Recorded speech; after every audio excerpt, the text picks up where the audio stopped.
I was just like, hey, for Valentine's Day, let's sponsor Garnet. And man, golly, that's looking back on that. It's been a lifetime ago. It was probably 10 years ago, but how things have changed. It's just crazy. I never would have thought that we'd be where we're at today with him looking back, but man, I'm so glad we are. Every single individual has a story to tell, and they're great stories that need to be heard. I want every listener to know they have the ability to change the world.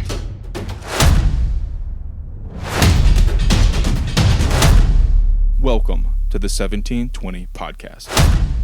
What's up, Mountain Movers? Welcome back to the 1720 Podcast. Honored to have our good friend Chasey Boy with us, the feline phenom. The East Texas Wonder. Blessed to be here. Yeah, man, it's so good to have you. We were having a blast pre-recording, and that was just kind of like a sample size of back in the day, and this is going to be a fun episode, but also impactful. Too many laughs. My ribs hurt already. Yeah, I'm wondering how long we make it before we're instantly in the ditch. Like, we'll get started, and then it'll just be... I'd just say we start off in the ditch. Let's just go wheels off from the get-go. That's right. Chase Wood joins us. You gave him the Chasey Boy intro. Nobody knows Chasey Boy. I wouldn't even notice it at this point, because that's what I call him. That's who I am. Yeah. Over the last few weeks getting spun up for this, learned a lot about Chase that I'm very much looking forward to diving into. Half of it. Yeah. You don't even know the cat of it. Gosh. Here we go. Cats, bro. Okay. All right, we'll get there. Let's try to get started, and then we'll just see where we go. But you know how we do this. Who's Chase? Man, so for me, I try to be a light for the people around me. So one of the things that I pride myself on is just having a positive attitude. When I come into a tough situation, dealing with hard things, we all deal with tough things, especially the industries that we work in. And so for me, it's coming into it with a positive attitude. And the way that I've kind of spun that over the last couple of years, and something that's become really important to me, is looking through the lens of adventure. Everything we do, we have the opportunity to look at it as an adventure, as something that could be fun and exciting. And if you look at things through that lens, and you really try to apply fun and excitement to everything that you do, things are easier. Things turn out a little bit better. Yeah, I agree with that. And we were talking about it before we started recording. Just because we're having fun doesn't mean we can't do it. Yeah, that's right. All right. So I'm gonna give us like a Genesis story here. Okay. Right? Because I only know Chase through Kevin. How did y'all get hooked up? Because there's a Dynamic Glass OG Texo story, but I don't know how that all got connected. First off, the over-under only counts when he does it, so you can't pump up the numbers. And now you've just spoiled what the over-under is. Yeah, there was a bit there. I instantly dove into it. I don't even know what it is, so let's go. Yeah, we can keep going. Okay. So what was the question again? How do you know Chase, bro? Oh, man, we met through the YCC. We did. Yeah. And we served at a couple things. We kept showing up. I'm like, man, that's a heck of a guy.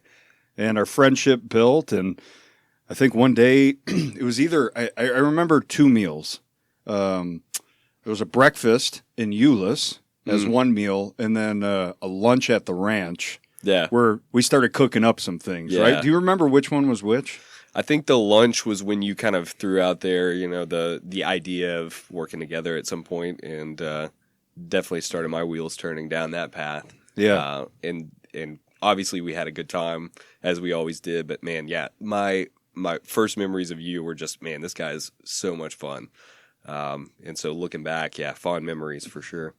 Yeah, totally. We had a lot of good times. Chase was the second person to join the team. So it was Dylan and myself, and then Chase came. Oh, no, fourth, right? We had Josh by then. So, yeah fourth. And we were all officing here, which is the Texo office. Right, so there was two of us in one corner, the other two in the other corner. And, people really got to leap when there's no structure. There's no, that's another bit, people, sorry. There's no structure set up. There's no office. There's just a vision of who we can become. And that takes the right type of person. which totally makes sense that it was Chase at the time, because now what you see him spinning up at Kalterra, his entrepreneurial spirit's coming alive, and a sprinkle of weirdness that I love so near and dear. Like all of that is going to make him super successful over there. But man, we had a blast. We did, and it wasn't too hard of a sell. I wanted to be near you. I wanted to work with you. I wanted to come on board. I was excited for that opportunity for sure. Yeah. Before we get off this and go down the sheet, there's another meal that sticks out to me that plays to all the bits that I was really excited about, but it was to promote you to senior PM. Oh, yeah. Oh, man. And I was like, let's go grab dinner or whatever. And I had his new name placard and a promotion letter in a folder, but it was a cat like eating pizza or something. It was like psychedelic cat eating pizza. It was the weirdest folder. I bought the folder off Amazon to hand to him, and I've still got that folder. It's a prized possession. Oh, I love it. But that was really fun, and we went and had cigars afterwards. I still remember that selfie. Great night. I've seen that. I didn't know what that was from, but I've seen that picture before. Yeah, that was awesome. a big celebration. And, absolutely. He is an adventurer and somebody that is super positive and a beacon of light of this industry that this industry sorely needs. Because we run in circles where we see people like us a lot, but you got to think about how big construction is, for sure. There's people miserable, and there's people that don't even know that there's a better way to build. And, it's guys like you that are showing there is. So. Yeah. Thanks, man. Yeah. Well, I love a good story. And so I'll let you tell us one. Some of them that jump out to me is I know you grew up in Tyler, and I know you spent some time in Africa. And we've talked through a bunch of those little stories. So I know we have a roadmap, but tell us a story, man. Yeah, so grew up in East Texas. I think for me, growing up in Tyler was really good. I got kind of the best of both worlds. I grew up in the big city of Tyler, which was a small town, but I didn't know it at the time. I felt like it was big to me. But we had family land outside of town, and I had cousins that lived out there, and we'd go out and ride 4-wheelers and dirt bikes and play paintball and get into trouble, chase hogs around, all the things you do as a kid in the deep woods of East Texas. And so, it's an important clarifier there at the end, because I don't think my kids, having grown up in Dallas, have ever, quote, chased hogs around. Oh, man. No, they're missing out. Okay. You got to get them out there. Okay. You got to get them out Next weekend. Definitely. It was a good place to be from. We'll get into this a little bit later, but it definitely kept my worldview and my ideas about how things were really small. Yeah. And so, coming from there, I look back and I think about the things that I learned and the lessons learned coming up, and going to a public high school where I was a minority and had to deal with kind of the interesting parts of just growing up in a family that didn't know anything besides the things that they grew up with. And so I was raised with parents that neither of them went to college. Both of them worked really hard for the things that they had. My dad worked 2 jobs and worked really hard for his family, but he was always around.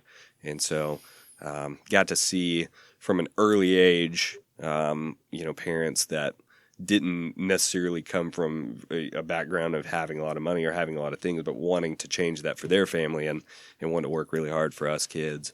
And so, it was a good upbringing for sure. There's a note. So a little preview here. Most of the time, Kev, I think maybe twice, I've prepped the prep sheet. Most of the time, Kev does it. Circulates this to guests beforehand. And then most of the time, guests just review it, prepare their own thoughts, and then we go. But you advanced it back to us and said, hey, I've written some stuff in here. That's happened a couple times, maybe 3 or 4 times, that the guests have prepared their thoughts and advanced them back to us.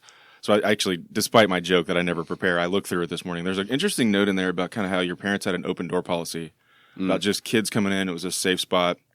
And I want to hear more about that story, about that perspective on all of it, because it's interesting to me, and I kind of want to explore a few spots in there. So tell me about that. Yeah, for sure. So my parents, I think my dad's one of 10 kids. He's the youngest of 10. And so I think his house was pretty transient anyways, with the older kids. His older brother was, 20-something years older than him. And, he had a family by the time my dad was born.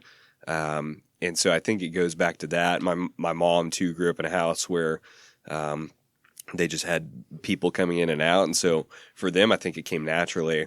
But they worked in the youth group of the church that we went to, and kids would come through that just didn't have a lot or didn't have a good home life, or, there were things going on at their houses that they just didn't feel safe.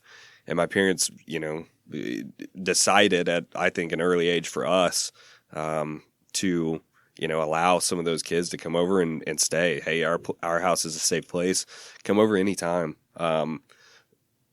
From that, I think I gained a sister from that for sure, because we had this girl that came and lived with us when I was probably, 7 or 8 years old. She was a little bit older. Her parents, crazy story. Her dad killed her mom and was in jail, and she lived a really, really rough life. And then came into church and just needed a place, right? And so she came into our house and grew up, had a really tough time in high school, was just really hard on her teachers. All the teachers said, hey, you're not going to make anything of yourself, that kind of thing. But my parents stuck with it and really stayed on her. And today she's a principal of an elementary school in East Texas. Man. She's Heck great. yeah. She's And she'll awesome. never tell a kid that. Yeah. Oh, You know absolutely. what I mean? No, she takes those kids under her wing now. Mm-hmm. She fosters that in kids. And so there were 2 or 3 stories like that of people that just came in. There was a kid whose parents were missionaries, and he was here, and they were, off overseas, and he lived with us for a while, and he's like a brother to me. I talk to him all the time. And so, yeah, lots of stories of not just friends of mine that obviously came over and came and went literally at any time they wanted, but people who really needed it. I'll tell you what, I'm going to just kind of play on that one comment about her a little bit, just because I can relate to it. In grade school, I was told the exact same thing by our principal, and it was me, my buddy Adam, and my buddy Nick. And we'll never let it go. I don't know if it's healthy, unhealthy. I don't have it pinned up against the wall as like a driver, but every now and again when I'm reflecting, I'll text the 3 of them. And if I was to check at my phone, it's the only thing the 3 of us text. Like, oh, Adam, you started your own marble construction company? Cool, man. You weren't going to amount to anything. And, and Nick's chief operating officer for a mega insurance conglomerate. I love Wouldn't that. amount to anything. And I'm doing okay. Wouldn't amount to anything. And so, I say that like in your face type thing, but every time I hear about it, like I can feel myself getting angry right now. Like, how dare you tell a 8, 9, 10-year-old kid they're going to amount to nothing? Like, because for every one of those stories, for you and the trio of your homies that like reflect on it and think about it from an angry temporal pace, but like a current strong place. Like I think about that, and I think about how I escaped it. There's a fistful of kids who that becomes their identity. Mm-hmm. Like Mr. So-and-so said whatever about me that must be true, and they can't escape it. And it kind of highlights the value of your actions and your words around sort of vulnerable populations. Right? You're around everybody, but particularly around like vulnerable and growing populations, kids being among them, those folks who come into your sphere of influence that you don't know their story. You don't know, but when you say words that aren't carefully prepared, it hits their heart in a way that may have a negative trajectory or impact on their trajectory that you can't ever fully appreciate. So guard your words, man. Be careful because they mean something, Absolutely. It's definitely something that stuck with me to this day. And, seeing my parents kind of give sacrificially and, take these kids under their wings when they already had 3 kids of their own and basically pay for them to grow up. Was something that, really resonated with me and still does today. I was going to say that, and we talk about it often, even our closest friends, some of the things that get shared. I'm like, you either start connecting some dots or you didn't know some things. And so what I'm doing here is connecting dots for like how you open your home up. Oh, yeah. And it's a common thing. And I've went to several wood parties, right? Like you and Amy hosting something. And it's just a really positive, good group of people, and it's mixed up and Sadie and I leave and we're like, man, we're dorks. We never do stuff like this. Like they're awesome, continuous hosts. And it makes more sense why now. We love people. We love to have people around, and I feel very blessed to have married an extrovert and somebody who's the polar opposite of me in a lot of ways, and is good at bringing people in and has the energy to kind of keep up with the hosting duties. Yeah, for sure. All right, well, keep us going here. I mean, I don't know exactly where we exit the Chasey Boy story, but I mean, I'm assuming that we're talking still sort of adolescence period in your life, and what do those teenage years look like for you? Everybody kind of has a teenage year story. Some are very different than others. What's yours look like, and how do you reflect on those times? Yeah, so I had a great, high school experience. A lot of people didn't. Looking back on high school, I look back on it fondly. I had a lot of good friends. We had a lake house that we went out to and spent a lot of time at. Definitely a lake rat. Grew up on Lake Tyler, riding around on boats, tubing, skiing, wakeboarding, all that stuff. So had a lot of fun in high school. Hold on a second. That story is antithetical to a fishing/boat story that I heard before we came on. I hope we get back to it, because him being a lake rat and you guys being on that boat, we'll get to it later. Yes. Yes. That makes it even better. Oh, man. Yeah. Stay tuned. Good Fishing story coming soon. Go on. Yeah, man. So we definitely grew up having a good time. I would say that, I wasn't really big into sports. I didn't play a lot. I played baseball. I played football for a certain period of time. I kind of got out of it like my sophomore year. I just was never very good. And so for me, looking for an outlet, it was finding friends and having friends around and, just being around people that I enjoyed being around. And so definitely the experience for me was a positive experience. And I would say, I wouldn't go back by any means for sure, but it was a positive experience. And, I definitely learned a lot. And I think that's where my love of and desire for adventure kind of started, was around that time of just getting to travel and going different places, seeing some different areas of the world, kind of getting outside my comfort zone, and really trying to, I think the desire started in me for something outside of what I'd grown up with. Oh, and we're going to get to that. I'm sure you want to pit stop some of the things you did at UT Tyler and kind of how you found a passion for construction and getting into that, which later turned into some serving opportunities. Yeah, no, for sure. No, college. So I ended up going to college in East Texas. I went to Tyler Junior College, and then went to UT Tyler after that. Go Patriots! Swoop, swoop. Swoop it twice. I don't think anybody will hear this and say, "Oh yeah, UT Tyler," but yeah.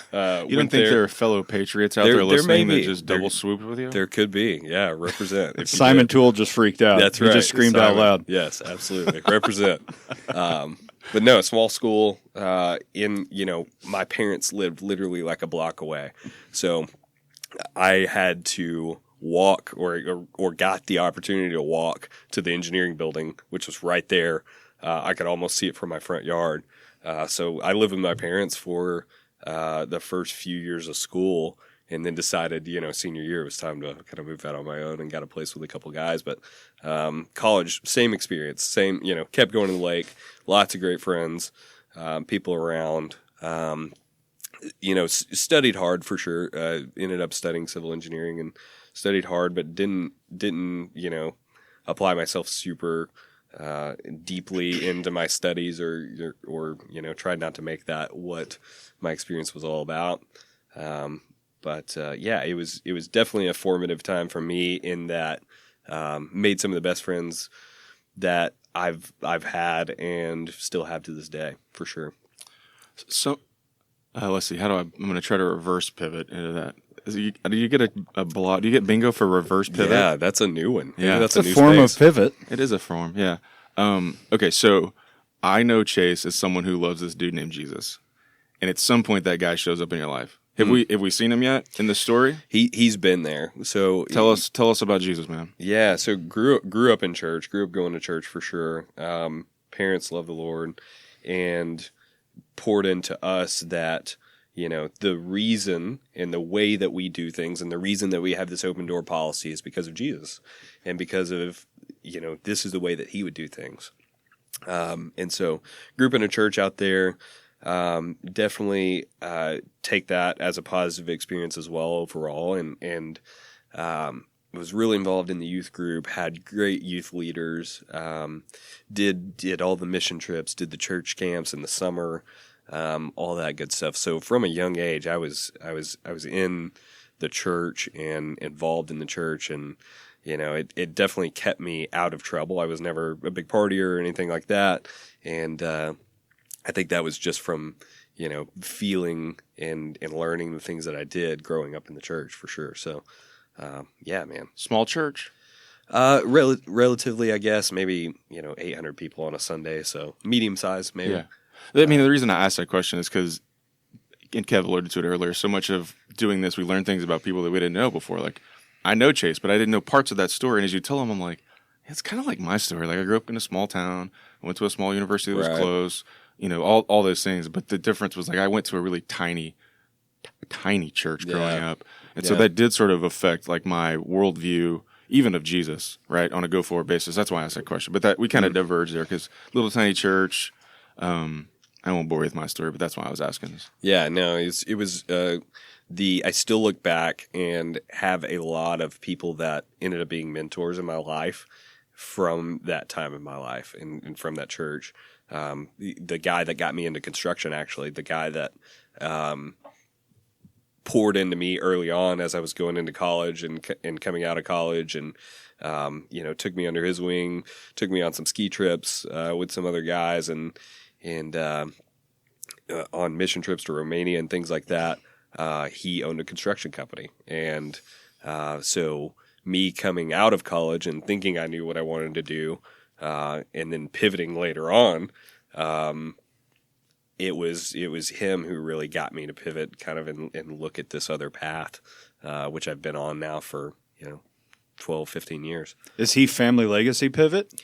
No, he was he owned a construction company in East Texas, and he ended up coming over actually with family legacy to Africa, which was really cool. Same time as you? With his daughters. Yeah, I got to be over there with him. Wow. But he just was and still is to this day. He's on our advisory board for Kalterra. Have I met him? Bobby, I don't know if you met him. He was on the first call. Oh, okay. But you will get to meet him for sure. So. Yeah. Well, let's get into that story because it's very unique and awesome and impactful. Family legacy gets on your radar. It's the first job after college? No, so after college, I went and I had an internship my senior year of college, and I worked for a geotech engineering company, geotechnical engineering. So basically what that is, for those of you that don't know out there, which most of you probably do, but it's dirt, soil science. And that's making it sound kind of sexier than it maybe even is. Whoa! But yeah, for sure. So it was. You had me at soil science. Absolutely. Coming out of college, it was something. And I came out of college in 2009, so it was tough times. It was a job. It wasn't necessarily my dream job or anything like that, but it was a good job with good people. That really cared about me and poured into me, and ended up being some people that I still am in touch with to this day. So for me, though, that job was a difficult job because I went in every day and I sat down at a desk and I went back to the laboratory and I tested soil samples, and I went back to a desk and wrote an 80-page report about that dirt. And that's not me. I'm an outdoorsy guy. I want to be outside. I want to be doing things. I want to be, more active than that for sure. And so it was a little bit soul crushing for a while because I kind of got to the point where I was resigned to that. I was like, okay, well, this is post college life. This is what it looks like. Welcome to the end. Yeah, that's right. This is your life now. So, for that time, it came to a point where I was like, this can't be what I do for the rest of my life. I need to shake things up. I need to do something different. Basically, I got to get out of here. I got to get out of Tyler. And I didn't know what that looked like, but I just started looking for opportunities. I was like, man, I feel led. I feel a calling to go and do something. I don't have a whole lot of experience with anything, but I knew, through the engineering that I was doing, I had some experience with drilling. And so I was like, okay, how can I take that and apply it to something that's going to help people? I really had a desire at that time in my life to make an impact on other people. And so I ended up going over to Africa, and I found this organization out of California that does water well drilling. And so that's my initial jump and pivot into leaving my comfort zone, leaving small town Tyler, Texas, was to move halfway around the world to Zambia and start drilling water wells with a crew, and ended up getting over there and got put on this crew of drillers, and we ended up traveling around for 6 months and spent almost no time in towns. We were out in the bush. I was living out of a tent. Hard times as far as like little old, picky eating me from East Texas had to just totally figure out how to survive with this Zambian drilling crew, and great guys, awesome guys. I still talk to a lot of those guys to this day. But that was a really hard season for me, but pivotal and life-changing in so many ways. Getting to see these water wells drilled and this life-giving water brought to these villages of people who were literally dying because they didn't have access to clean drinking water, or they were walking, tens of miles to go get drinking water. So talk about building with a purpose, man. Yeah. So it's like, isn't it a multi-year stint? But like the first 6 months is was the 6 months. Roughing it. Yeah, that was the 6 months. Probably the hardest 6 months of my life to date. Was just living in a tent, moving every couple of weeks after we finished a well, to a new site, but meeting new people and getting just buried in this culture, and the kids teaching me the language, and the kids are awesome, and the kids love you. They've never, in some cases, never seen anybody like you before, and so it's like such a cool thing to have experienced for sure, and really opened my eyes to just a lot of different things, not least of which was poverty. Extreme poverty. Zambia is one of the poorest nations in the world. And so, definitely tugged on the heartstrings a little bit as far as me wanting to continue that journey, even though it was really tough. I wanted to continue that journey. So Family Legacy, came on my radar when I was over there. They work out of Zambia exclusively, and they're a Dallas-based nonprofit. So this water well drilling operation was not Family Legacy. That was right. Oh, no, okay. That was an organization called Seeds of Hope. They do great work. Oh yeah, I know Seeds of Hope. Yeah, so they're good people for sure.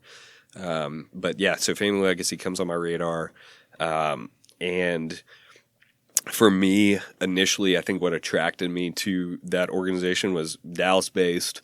I get potentially the opportunity to come home and see family and friends, and then also get involved in this new organization, and then the living situation came up, and it's like, okay, you're living in a compound with other Americans over there.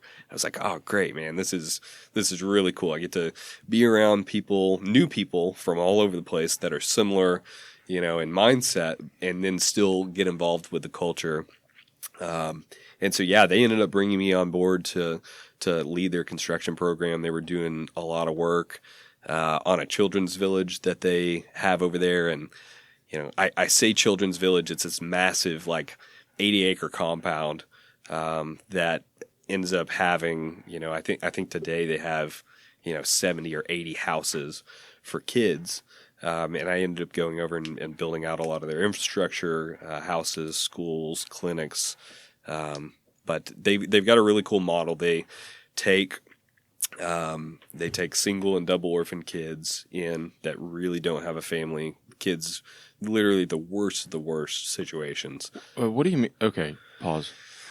Single and double orphan kids. What does that mean? Yeah, so lost one or both parents. Oh, okay, so when I think of orphaned, I think my default is both parents are gone. Right, And yeah. I see what you're saying. So some have lost one or both parents, but maybe they've got 6 other siblings, Ah. and their single parent that's left absolutely couldn't take care of one kid, much less 6. Got it. And so, Okay. these kids are starving. They're not being taken care of very well, and so they come on Family Legacy's radar, and Family Legacy, through the government, then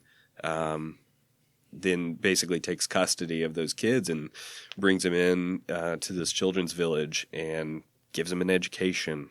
They have these houses that are set up, 12 kids live in each house with 2 house moms. The house moms kind of help get them dressed for school, prepare their meals, all that good stuff. And the kids get to go to school. They have huge playgrounds, soccer fields, all this stuff. It blew my mind the first time I ever saw these kids moving into one of these houses. And usually these houses are donated for by American families that have come over and experienced something they call Camp Life, which is like a summer program where they send Americans over to pour into the kids. And each American gets like 10 kids for the week, and they spend time with them and love on them, and really take the time to try to pour into them as much as they can over the week's time. So these American families come over, they donate money for these houses, but seeing these kids move into this house and seeing them see some of the donations that the Americans had brought over and just see new clothes that they got to try on for the first time. And, so impactful. I still remember that to this day, and I got to see it 25 more times when I was there. And it was just such a blessing, such a huge time in my life. Ended up doing like another 2.5 years with Family Legacy. Got to travel all over Africa, which was really cool. Ended up meeting my wife through the organization as well. So I didn't think I knew that. Yeah, for sure. Amy worked for them as well, and she worked stateside. And so the way she tells the story, I came into her office with this this story about, I'm living over in Africa building homes for orphan kids, and she's the one writing up like the newsletters to go out to sponsors. And so I come in and tell her this story, and she's typing, and she's like, "I was sold." I don't know that it was that quick, but I think it was a really cool experience for me to get to share that with her during that time. But it was also really tough because I ended up going back over to Zambia and living there for a period of time. It ended up being like 8 or 9 months that we were separated. She came over for like 2 weeks during the summer.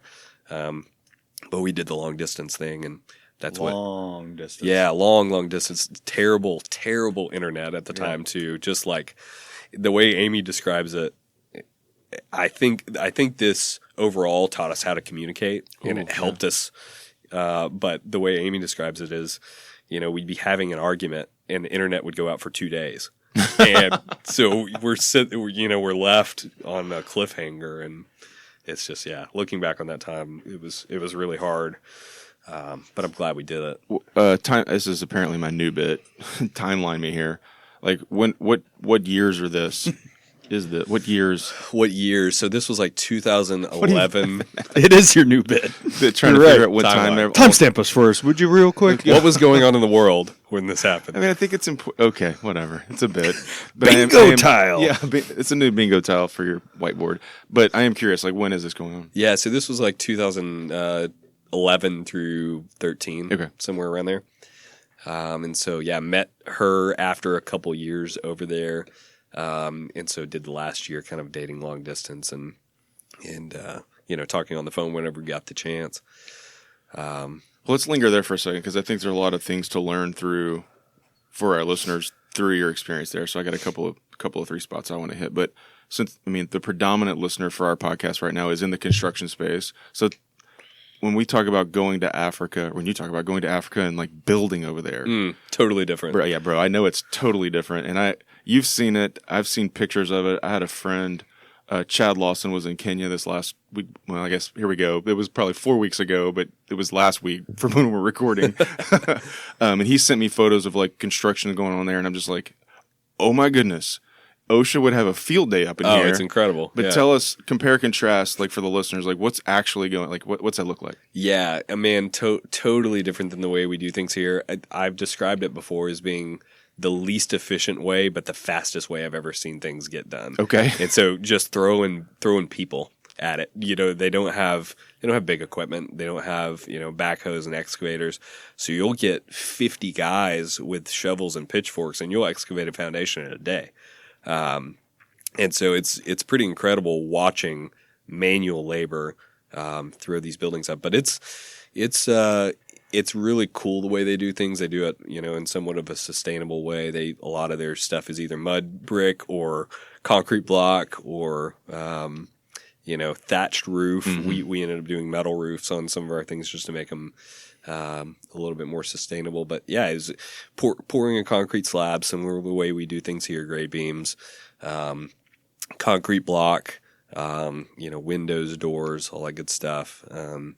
But then your interior finish out is like a skim coat of, almost concrete over the concrete block to make it look a little bit nicer, and then gets painted. You put up curtains, the kids get bunk beds and all that stuff. But the floors end up getting this coating called Cobra. It's like a floor wax. Sounds awesome. Yeah, it's sweet, but it's like this red paste. Oh yeah, and it's a career there to be a floor waxer, and it's mostly women.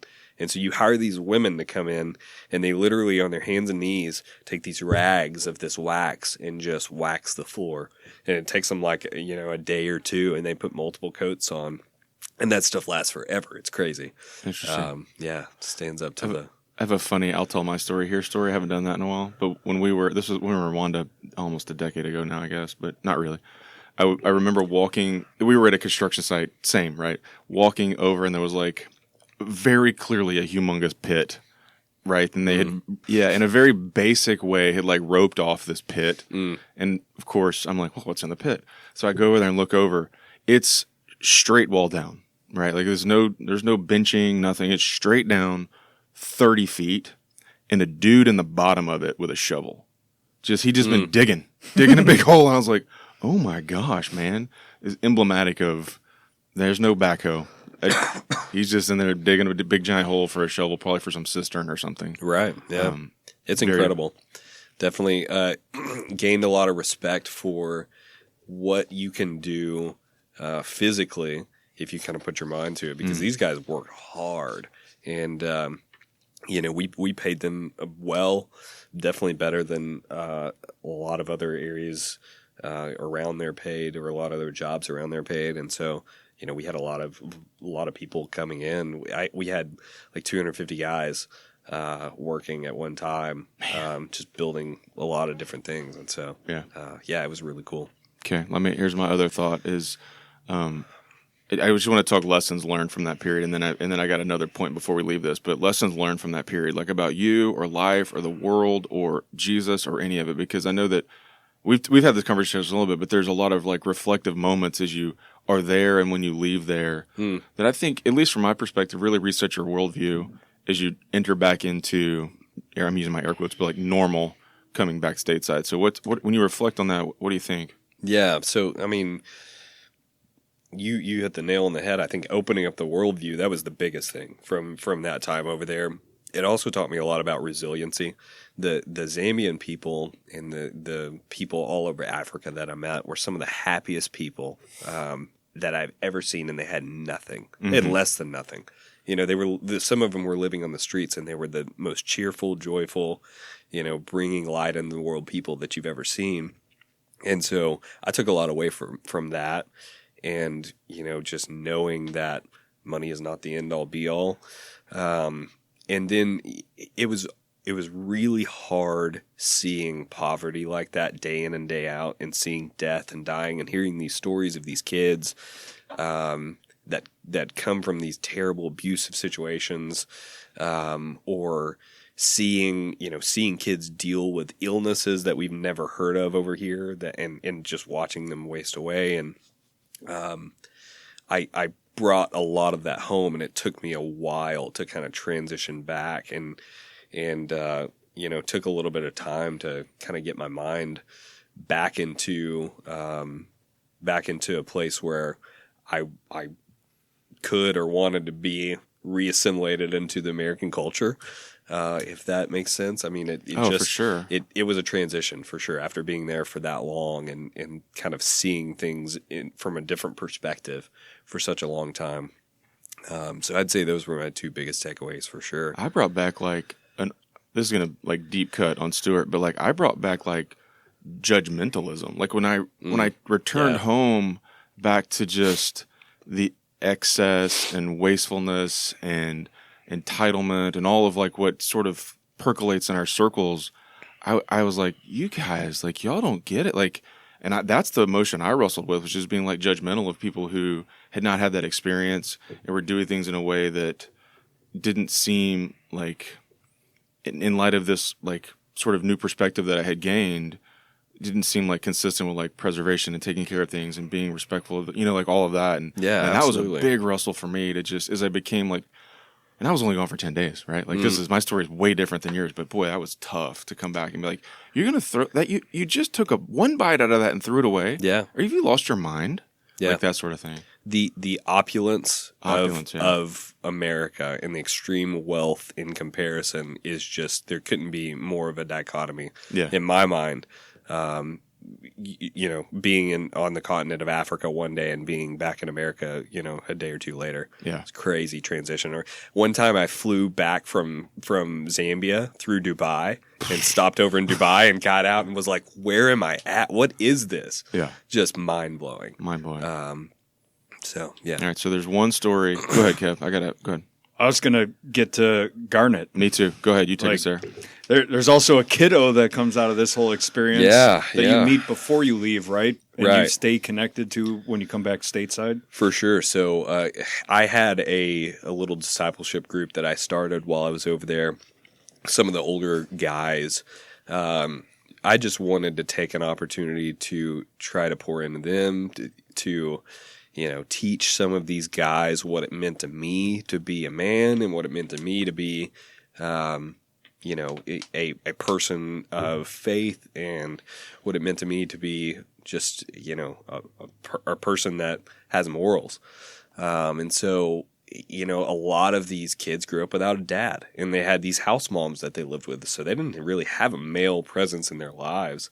And so, I took it on as an opportunity to just gather some of the guys around and pour into them. And so one of the kids in the group, his name's Garnet, he at the time didn't have a sponsor. And so all these kids are sponsored by, families, Western families. Kind of the typical sponsorship model. You pay your monthly dues or whatever, and it goes towards, cost of living for the kids. And so every kid out there at the Children's Village has a sponsor, but Garnet at the time, for whatever reason, lost his sponsor, and that came across my radar. And I think at the time, Amy and I maybe just started dating, and it was Valentine's Day was coming up, and so I just thought it'd be cool and fun and whatever. Didn't really think a lot of it at the time. I knew it was a big undertaking, but I was just like, hey, for Valentine's Day, let's sponsor this kid. Let's sponsor Garnet. And man, golly, that's looking back on that. It's been a lifetime ago. It was probably 10 years ago, but how things have changed. It's just crazy. I never would have thought that we'd be where we're at today with him. Looking back, but man, I'm so glad we are. And so so he through the time that I lived over there, we got really close. He's an awesome kid. Really, really intelligent. He's got a heart, a really big heart. He's also really shy, and so it's been fun getting to see him over the years kind of come out of his shell and open up a little bit. But so we ended up sponsoring him. When I moved back, we kept sponsoring him. At the time, I think he was in 8th or 9th grade. And so he ended up finishing out high school a couple years after I moved home. And, we were really happy for him, celebrated that with him, and he just didn't really know what he wanted to do with his life. So we were like, hey, we'll put you in this career program, this kind of gap year thing, and you can do this gap year and learn some skills. They teach you about finance, and they teach you, this is a family legacy thing again. They teach you just life skills. And I was like, this is great stuff to learn. So, hey, go through this program, and then we'll talk college. We'll do some applications, things like that. Still in Zambia. Still in Zambia, talking about, doing things over there. And so, yeah, he ends up applying to a few schools over there and after the gap year or throughout the gap year and gets in. But at the time, and he doesn't know about this, at the time, Amy and I are like, man, it just doesn't feel right for us to have the opportunity and the means to continue to support him, but have him a world away and not be able to pour into him on a more regular basis. Because we talk, once a week. And so we started praying about that and ended up being like, all right, this is something we want to do. We want to bring him here. We want to get him here. We want to get him in school. We want to help him through college. And so he still didn't know about this at this time. We started the visa process. We were like, we applied for a visa on his behalf. And at this time, Kevin and I were working together. Kevin knew how excited I was about this and about the opportunity of bringing him over. But that was a long process, longer than I thought it was going to be. Ended up taking like a year to get the visa. And so, man, I still remember the call we made to him when the day that we got the visa approved and he had to go to the American embassy for his interview. We had to let him know, like the jig was up. It was time to kind of bring him into our plans and make sure he was going to be okay with it. Oh, yeah. Because now he's got the opportunity, and he had already expressed interest in it, but we kind of just played it off and, let him, we didn't want to lead him on if it wasn't going to happen. Right. And so it happens. I remember the call we made, and he was just ecstatic, tears, all that stuff. And so, yeah, he got his official approval on like a Wednesday, and we had him on a plane on Friday. Oh, and wow. So life change ever since then. He's been here for almost 3 years, this June, and he's been kicking butt at school.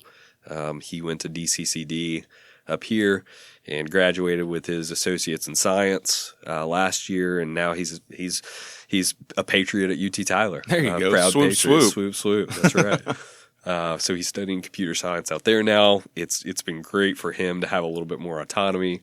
He's living on campus in the dorms, and he's just loving it. I think he's really enjoying his time out there, and he's really smart, so he's doing well in school.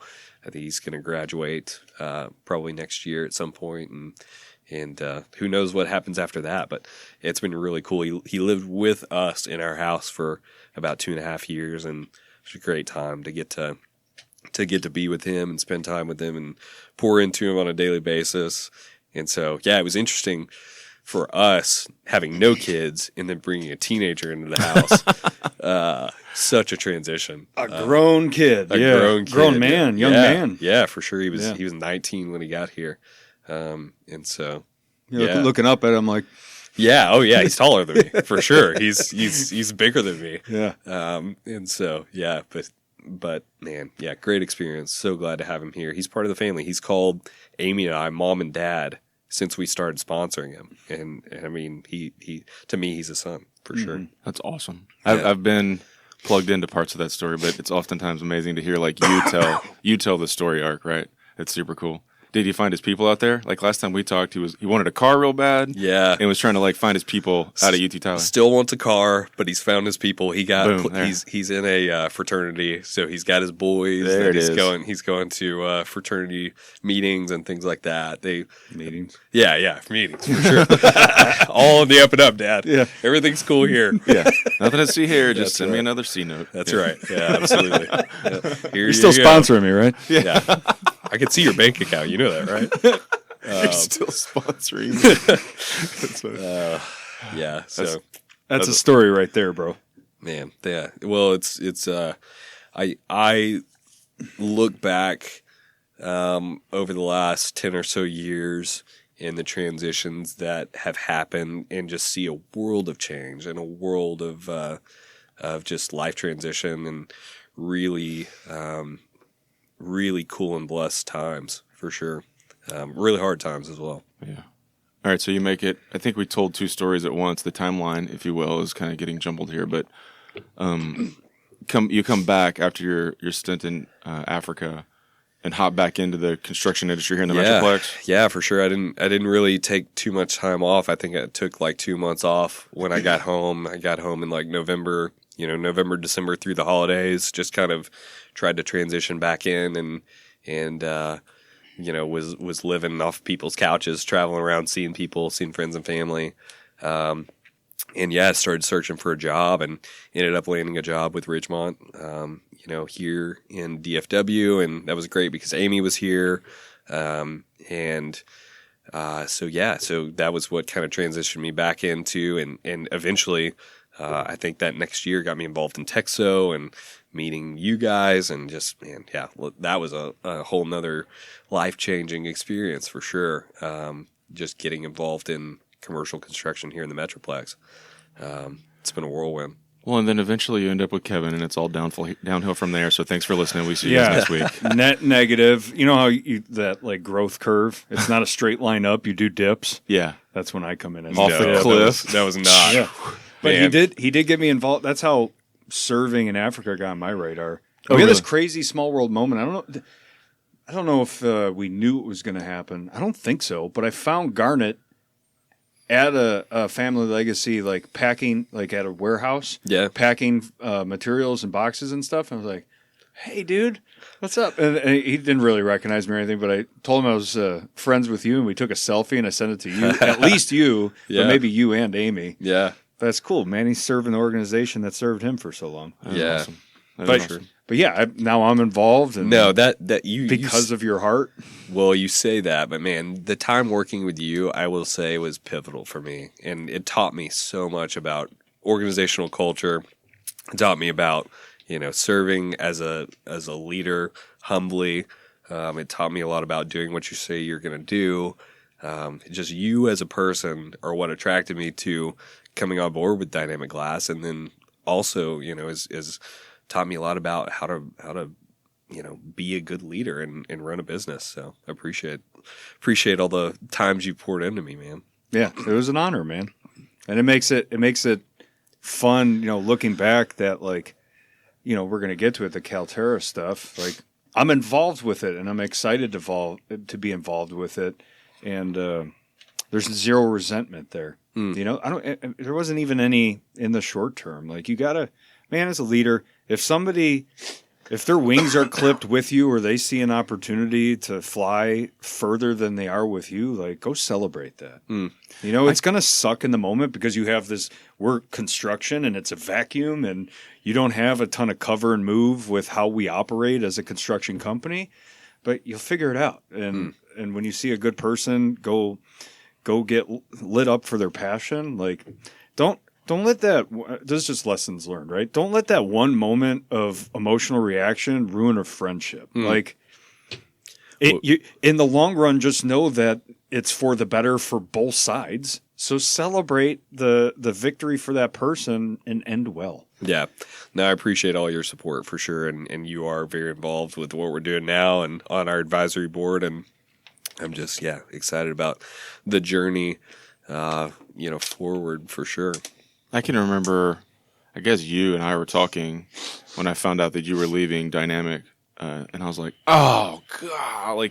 And Kev was like, "That's awesome! I'm super excited for him. Like, it's gonna be really like in the moment. Like, that's not beneficial and convenient reflection. Like, I had that conversation. I was like, okay, that's actually the more healthy spot than oh gosh, right? And I'm sure there was an oh gosh moment every once in a while. You're like, okay, Chase was taking care of that. I need to find somebody to help take care of that. But like, at the end of the day, man, he said it best. If you get a chance to step out and go flourish, giddy up. So, and he's dead to me. Also, yeah. I'll never talk to you again. Yeah. Well, do you want me to? I'll just mute his mic. We can finish this up on the side. I don't know. Technical difficulties. Let's just talk about how horrible it is when people turn in their notice. You know what I've learned, and these are lessons learned. That was a big experience. There's a couple people leave by choice, and then people are forced out, right? And certain times your culture is stronger than a person's talent and technical ability, and then other people are a great fit and you lose them, right? Like, and what I'm learning over time is that line curve that I'm talking about, the dips, like it still trends upward, right? So in the moment, it sucks when you lose somebody you love or lose somebody that's like pivotal to the company. But if your culture is alive and well, you're going to grow through it and past it. Yeah. So it's helped me, like emotional reaction. We've lost people before we got them in the 2-week notice period because their company backs up the brink truck to save a disaster from losing a key person. And then they make that phone call back like, I cannot come. And you're like, your desk is set up that you actually got the sit stand. Yeah, that's right. And Thanks. total squirrel. Appreciate and then we take a picture at its highest level and at its lowest level. And the lowest level one is hilarious. We had some good times at work for sure. But when you're operating as a team, and it's not just one savant amongst many servers to that savant, like you're going to grow through it in a powerful culture. And I didn't even see that when you left, right? Like I'm seeing it now though. So it's almost like maybe a slap in the face when somebody says I'm leaving. I'm like, I get it. Like let's can you stick with me and not check out during that period? That's all I ask you. But, and not for me, but for your brothers and sisters that are going to be going to battle to cover. Can you just in your notice period? Can you stay engaged? That's all I ask. One of the hardest decisions I've ever had to make. So for sure. Yeah, I know it wasn't a fun conversation. No, know, but Chase, I don't think I've ever seen this. Chase came to me clearly excited about it. About Kalterra, which let's get into it quickly. But he did something cool. He's like, hey, this opportunity's on my radar and I'm seriously considering it. And I'm like, Roger that. Crisis mode in my head. But like he gave me like a warning shot and then it came to fruition. I don't think I've ever seen that. So like a level of transparency that's a friend before a boss or a friend before a colleague, right? Well, like he knew what it was going to do to me. Like, and he's like giving you some warning here. This is looking pretty good. Well, that requires okay. I got two thoughts around this, and I think I actually do have two. Hold on tight and see if we can make it there. But like that requires a culture that can support that vulnerability, because the reason that doesn't usually happen is because the chase in that hypothetical instance right here is like, man, if I do that, what's going to happen? Like if I say I'm thinking about something else, what's going to happen? And the fear is like, I'm going to say that. And the answer is cool. Bye. Like if you're a traitor to me, gone. It requires a culture that can support that. Hey man, I'm thinking about this. What do you think? And it's down the road, but I just want you to know I'm processing it. Right. And it requires somebody who's brave enough to step into it because you knew, this is to you, Chase, because you knew that conversation, even though at the end of the day, Kev was going to be super excited for you, was going to require like a hard conversation. Yeah. And you got to step into it. And so it's kind of the like, hey, I just want to know I'm leaving effective immediately. It's kind of like the chicken approach and the avoidance approach to having like a hard conversation leading up to it. I think that's, if you back up a little bit, that lack of culture to support the vulnerability is why people don't express frustration.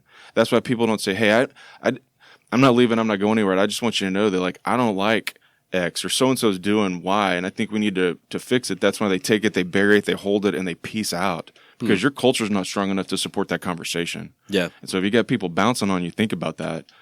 Because they don't bounce like overnight. They bounce over a course and a series of long frustrations that build up, and then they bounce. And your culture is not strong enough to take the conversation if that's what's happening. For sure. And don't get it twisted. I try to keep them in between. Oh, for sure. In between warning shot to actual notice, but then post notice, I was like, yeah, I'm not going to scramble them. But yeah, I took a few runs. Of course, right? Yeah, for sure. Like sliding a paper. What do you think about this opportunity? Why don't you open that cat folder? See what's in there. Check this one out. This one's got lasers on it. It has all the cats, brother. Oh man. Do you have cats? I do, yeah. But I was thinking about this the other day. I really don't know how we got started on this, but It's it cracks ridiculous. me up. Kevin and I go back and forth on cats all the time. It's like our thing. But I think what happened was It's our thing. Mark it that. is. We love that. We love cats. We both love cats. I hate don't know. cats. love I hate cats. Yeah. I'm not a cat guy. I I think know. that's what attracted That's what me it to the is. cat thing. But I think it was one of those Texo like meet and greet things. It was like, all right, everybody's going around the room introducing themselves, and everybody was like, yeah, and I've got 16 kids and all this stuff, and I'm like, I've got 2 cats, and so I think that's where Just Kevin forever. picked that up. Yeah. And then next and then thing it you just know- became a thing. Yeah, this is how bits happen. For sure, Bits. for sure. Okay. Period. Pause. What are you up to nowadays? All right, so Kalterra, yeah, we're a real estate development and construction company here in Dallas Fort Worth. We build high end luxury Class A garden style apartment buildings. That's kind of our bread and butter. So when I came on board, they were strictly doing development, and came on board and partnered up with a few guys, and then now we're doing construction in house and trying to transition into doing more work. And so, yeah, we're still kind of in startup mode where it's an exciting time. We're growing. We're looking for new office space because we're busting at the gills with people, bringing new people on board, still putting processes and procedures in place. But yeah, this was a few years ago when I came on board and we started up Kalterra Construction. And it's been a really good opportunity for me to kind of stretch my leadership legs and apply some of the things that I learned through working with Family Legacy in Africa and working with Kevin and Ridgemont and just life experience. And so yeah, we've got great company culture, really awesome team. We pride ourselves on being people first, and that's something that I learned from Kevin, but it's true. It's something that we really apply in everything that we do. And so, yeah, we're in an exciting time right now where we've been planning and we've been, designing projects and getting entitlements done and buying land and, working through the engineering on some of these deals for the last several years. And then we just broke ground on 4 projects. Yes, since the beginning of the year. And so, yeah, really exciting, really busy time. But yeah, we've just got a lot of growth and transition. And one thing, I don't know if many people know this. If you're not involved, you might not know this, but the multifamily industry in general is very different than the commercial space that I'm used to working in. And in some ways it's good, and in some ways it's to the detriment of the project and to the detriment of the culture in the process.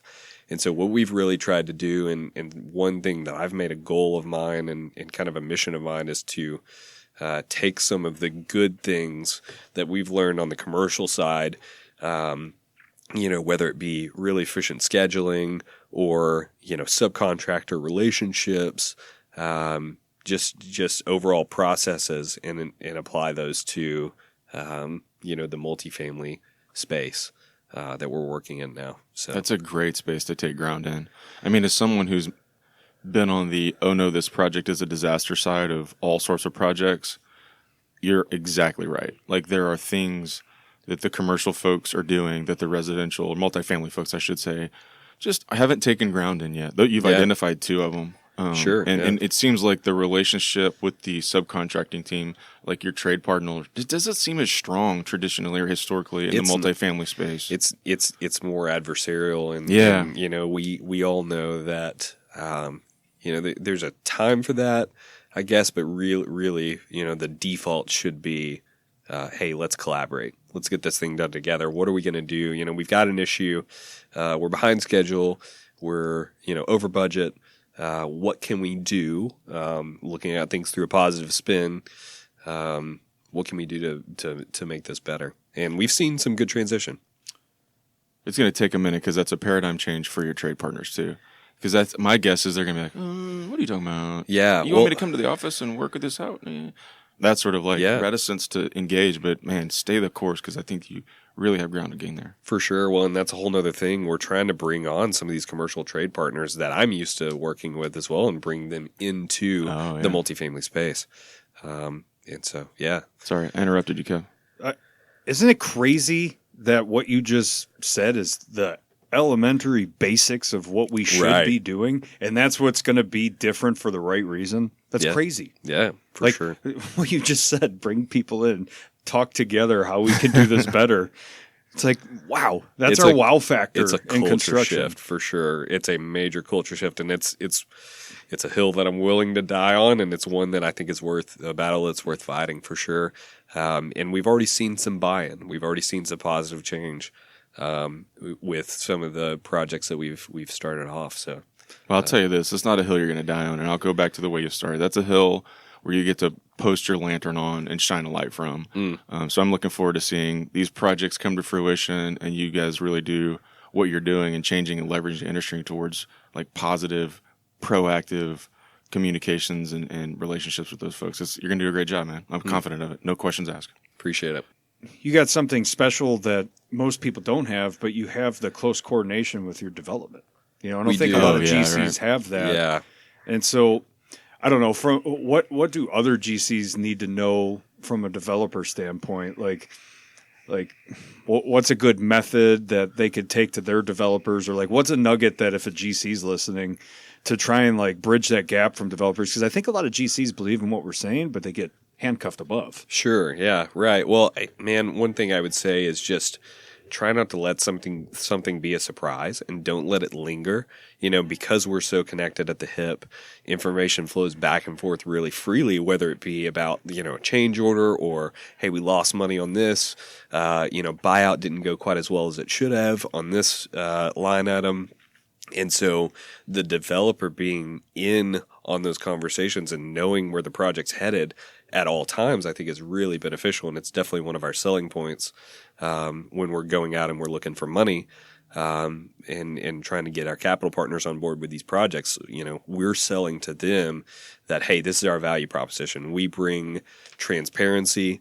We bring efficiency because we are one.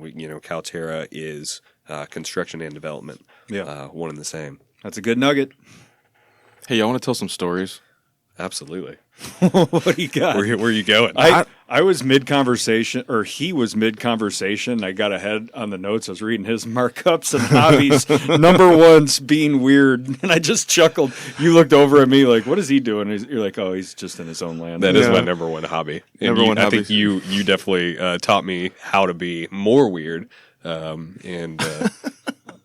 Just embrace the weird, bro. Absolutely. Well, the reason I say that, and I don't know that I've ever teed this specific thing up for anybody, but like, you guys have a lot of laughs, man. We told a bunch of them before we started recording, and it almost was like an awkward tone change as we kind of led into the beginning of the podcast, because we were just laughing and like cutting up and telling crazy stories, some of which I'd heard, some of which I hadn't. Then it gets serious. Yeah, and then it had to get all serious. Yeah. I want to see if we can capture those shenanigans that we had about an hour ago again. So tell me a story. I know y'all got some. I can tee some of them up. You gave me earlier.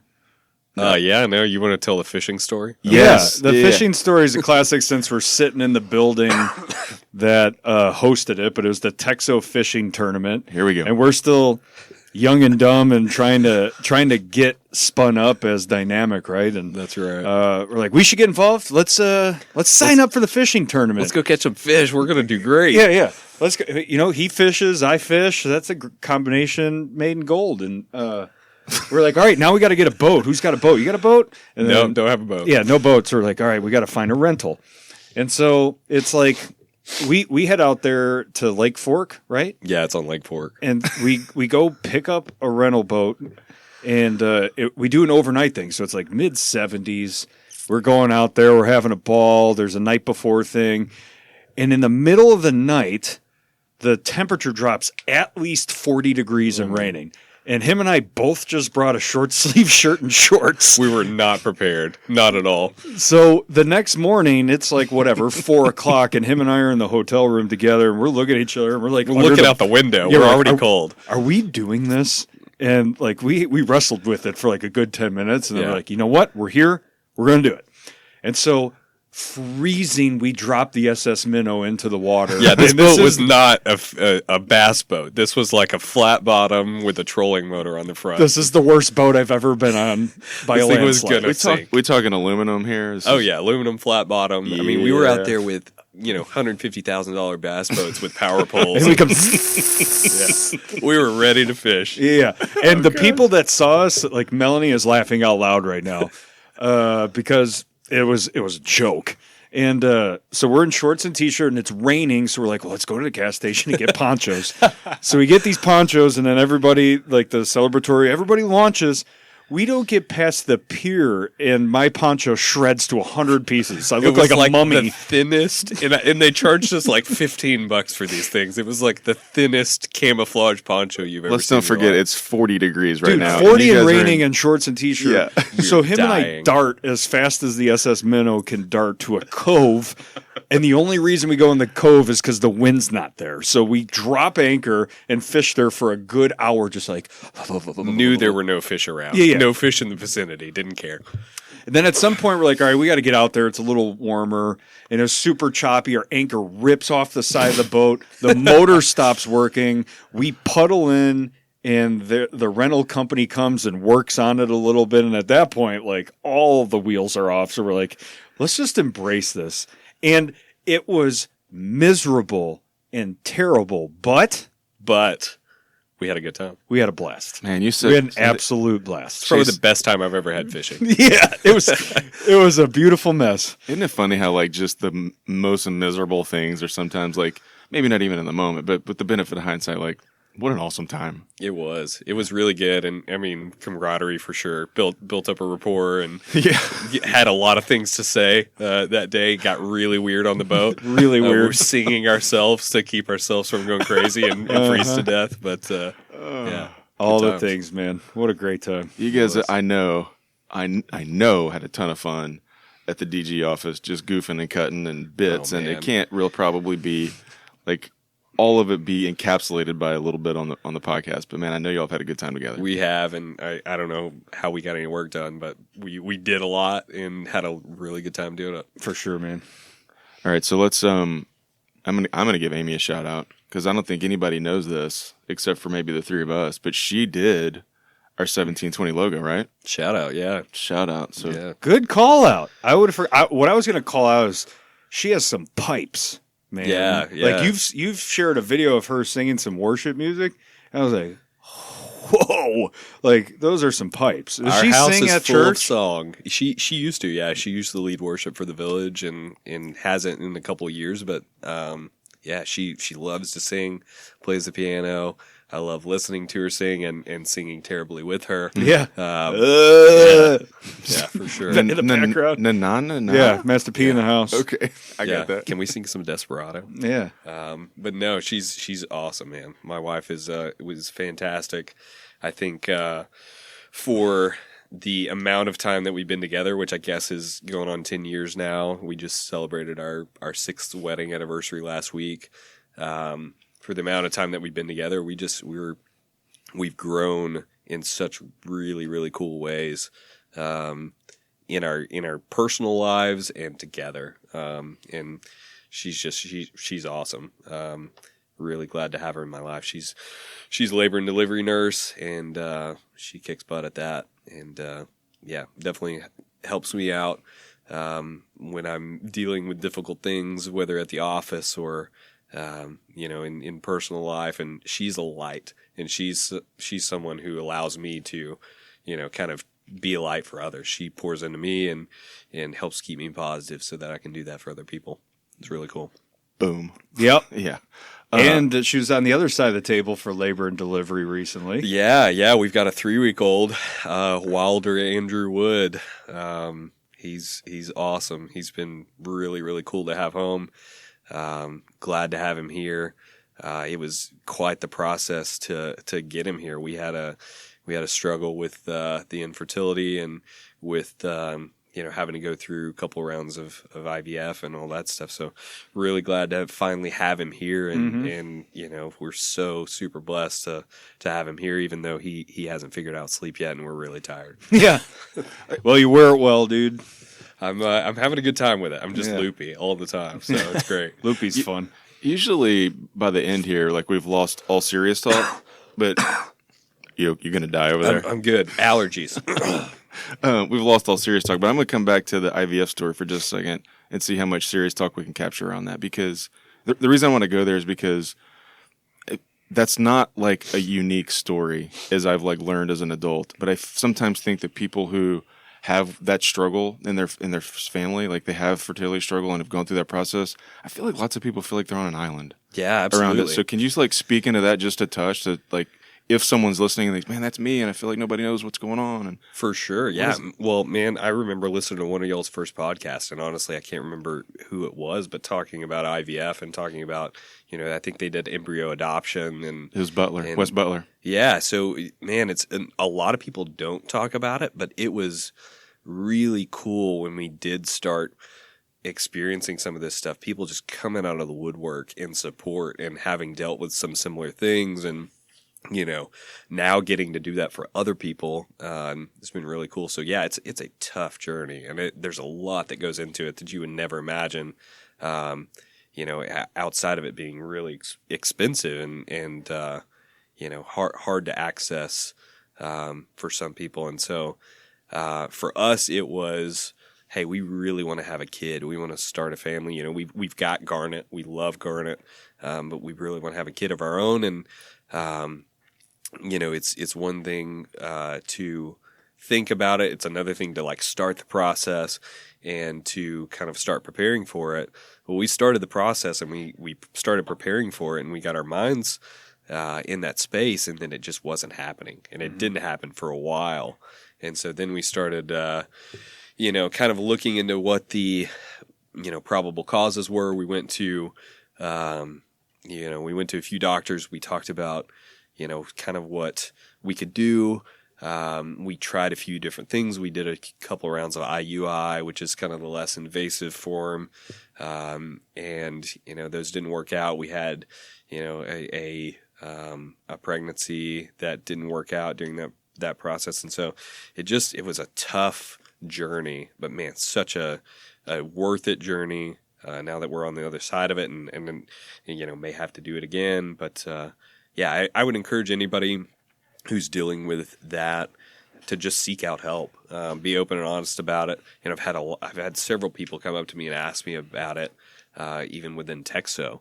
Hey, I heard you guys went down this journey. What did it look like for you? What are your recommendations? Yeah. That kind of thing. So yeah, reach out. Absolutely. Cool. Go ahead, Kev. I was going to go straight into the one hobby I circled from the list that What's that? flying planes, bro. Oh, that's dude. pretty unique. You bought a plane recently. I did. Yeah. So, man, that's been on my radar for a long time. Is that a plane joke? No, No, a literal plane. Pun intended. PLAIN. Yeah. Like it's a He bought acres.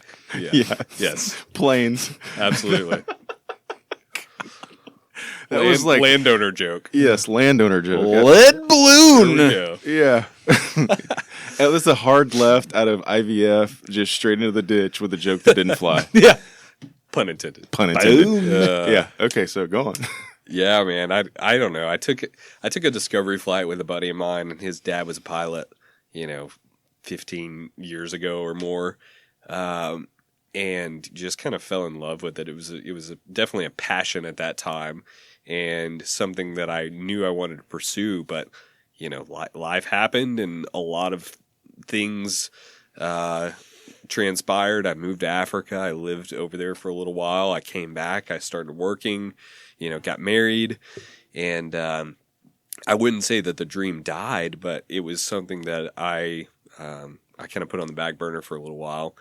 And last year, a couple of my business partners and I were talking about it, and we were just like, man, we all want to do this.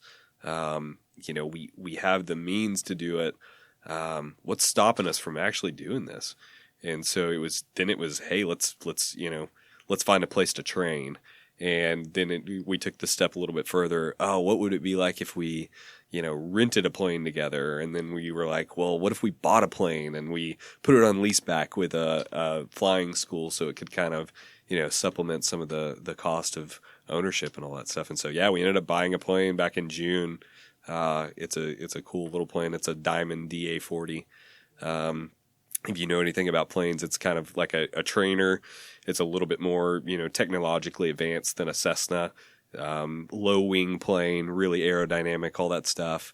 But it's been a fun journey. I got my pilot's license after 50 or so hours of flying in it back in October, and I put another 50 or so hours on since then. So just really enjoying being able to travel around. Before we had Wilder, Amy and I took a couple trips out of town and flew up to Oklahoma for the weekend and down to the coast for the weekend and things like that. Flew home for Christmas, which was really cool to be able to fly and see all the Christmas lights at night, Christmas Day, and Garnet was with us for that one. So, yeah, it's been really special. I just love it. I love being up there and pretty exhilarating and goes back to kind of the theme for me of adventure and kind of always looking for something that's going to keep me on my toes and keep me engaged. For sure. I like that from earlier before we Texas two-step. Where were you at? At the first job, the soils job, and you're like, this can't be it. Oh, man. I need some outdoors, and then God's like, "Oh, I'll give you all the outdoors. Right. Yeah, Here's the sure. bush and a bucket of peanut butter. Yeah, absolutely. Have at it." Oh, peanut butter. There's a note. We skipped over it. I'm going to come back to it, though. It says never eat. I don't ever want to eat peanut butter again. Man. What's this about? So, yeah, living in the bush and living out of a tent and not really liking to eat bugs, which was something that legitimately was on the menu at a lot of meals. And, not having access to like the things that I was comfortable eating, I brought a massive tub of peanut butter with me and would just like scoops of peanut butter to survive basically, as I was trying to put calories down. We talking smooth or crunchy? I think it was smooth. I don't remember, but man, I got so burned out on peanut butter. Just like, through that time, through that 6 months, I wolfed down some peanut butter. I think I ended up going through that whole big jar and bought a couple more. But yeah, no, I'm not a fan. No more PBJs no in more Chasey PBs. Boy's life. For sure. Can't do it. Maybe Jay's. Yeah. Just jelly jelly only. sandwich, Just jelly only. Okay, there's another one before we two-step out. There's a note. I had a guy steal my backpack with $10,000 in it. Oh, man. Yeah. What in the actual world is that about? That was a crazy story, too. I like a good story, man. Yeah, so, man, living in Africa is crazy. And the country that I lived in, Zambia, is like probably one of the safest countries over there. It's like really, like they gained their independence peacefully from the UK. Through a referendum and, voting and all that stuff. And so as opposed to some of the countries that went to war and, fought for that, the people kind of reflect that and they're really laid back. So I never felt unsafe or never felt at any time that, my life was in danger ever. But you kind of got to look around and watch your back because extreme poverty, has the tendency to breed kind of a maybe I'm gonna steal to provide for my family, or maybe I'm gonna, do whatever it takes to, make things happen. So yeah, I was driving down kind of the main road in the capital city of Zambia one day, and it was this thing. They have this big circus every year called, I think they called it the fair or something like that. But basically, people are flooding the streets. You're driving, standstill traffic. And so we come to a stop. I'm riding, my roommate's in the passenger seat, and there's this girl in the seat behind us. And then all of our stuff is packed up on the seat behind me. And, other side of the car, other side of the street, because it's a former British colony. So I'm on the right-hand side. And all of a sudden, these guys come up to the passenger side of the car, the left-hand side, and they start trying to open the doors. And so my roommate and the girl back in the back seat are like fighting them for control of the doors, and I'm trying to get the doors locked. And all of a sudden, after fighting for a second, they just stop. And they walk away. And so we were like, man, what was that? That was really weird. We start kind of looking around, and I realized the door behind me is open.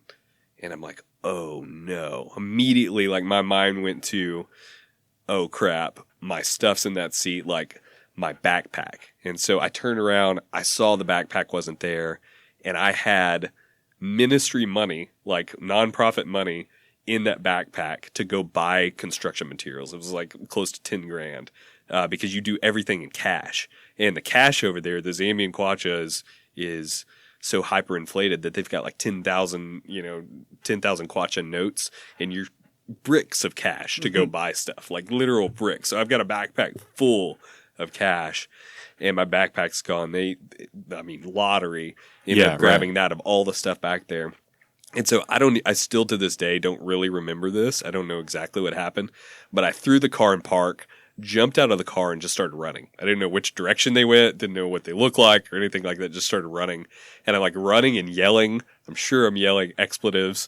I'm like yelling in the local language like thief and stop and, all this stuff. I'm yelling, and I catch a glimpse of the guy like down the ways a little way, and I see my backpack. And so he's running, and he hears me yelling, I think, and he kind of stops, and he backs off into a crowd. And I see him like back off into this crowd, and I'm still running towards him full speed, and he's just kind of standing there. I don't know if he thinks that I see him or not, or if he thinks that I'm going to run on by or what. I'm invisible if I just stand still. I don't know, man, but he's like standing there, and I can see him kind of going through the bag, and I'm getting closer and yelling and closer and yelling, and he's not doing anything. And so I just like run into him full speed, just run into him. And I don't remember exactly what happened after that, but I get up. We're on the ground. I get up, and he's on the ground laying on his back, and I just remember his eyes getting really big, and he like shoves the backpack back at me. Like, here, take it. I don't want it anymore. Take it. I've changed my mind. So I like take the bag, and I kind of gather myself for a second, and I'm like mad at this point. I'm like, I want this guy to go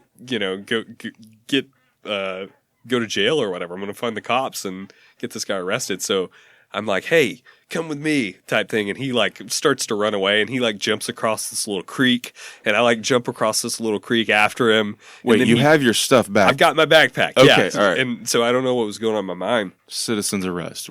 Absolutely. I don't know why. At this point, it's just justice. Justice needs to be served. Yeah. And so at some point after like jumping across the creek and trying to like apprehend this guy, it dawned on me like, I don't know where this guy's like cronies are. They could be around.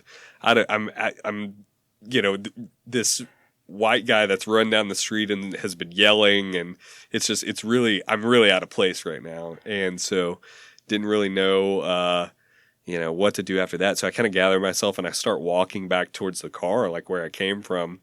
And people were like handing me stuff that he had thrown out of the bag. So he had taken things and like, he didn't get to the cash because it was under like I had it set under something in the bag. And so he hadn't made it all the way down there. I had a bunch of stuff on top of it, GPS and some other things. And so he had, thrown a jacket out and things like that. People were handing me stuff. Like people coming out of minibuses, like clapping, it was the craziest thing.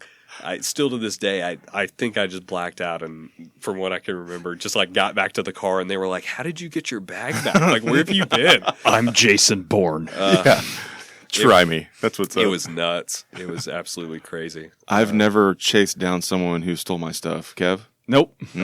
Yeah. Well, at the time I was very in shape. Definitely could not do that now. I'd go like 10 feet and be like, hands on knees. It's yours. You got it. Yeah. Yeah. But yeah, that's a good one. That was crazy. That's a good one. That's a good one right there now. There it is. Yeah, boy. Oh boy. This is what it's like to work in dynamic labs. That's right, old boy. That's right. Reaction bot. Come on now. You gonna hit the structure? You know that's right. Okay, man. Two step us out. Give us a book. Looks like you might have a couple. That's cool. And one big thing. Yeah, so for me, a big book, that's had a large impact on me, and I think even more so now than previously. As I've got this son that I'm getting ready to pour into and kind of raise from zero through the rest of his life, and really hopefully make him into a man after the Lord's own heart. Has been Wild at Heart by John Eldredge. And that book is just, it talks a lot about what it means to be a man, talks about, wounds and things that, from your past and kind of how to deal with those. And it's had a big impact on the way that I look at things for sure. And, I hope to kind of continue to pour some of that down. Garnet and I read it together, looking forward to kind of living some of that stuff with Wilder. And honestly, his name kind of comes from that book. It's, Wilder, wilderness, being outdoors, adventure. Amy and I are really into that stuff, so he's going to have to be into it too. So, yeah. Good one. I've not read it. I'm not familiar. You? I know that it's one of Chase's tops. Yeah, for sure. Yeah, it's up there. Definitely give it a read if you get a chance. Put it on the list. Got him. All right. You know how we end. One big thing. Lay it on us, man. What is it? What's your one big thing? I think my one big thing is life's an adventure if you choose to make it one. So, go out there every day and live an exciting life. Well, you're doing it. Yeah. I can and tell have you done that. it. Doing it, have done it, will do it. So stay the course, my friend. Thanks, guys. I really appreciate y'all having me on. Proud of you, man.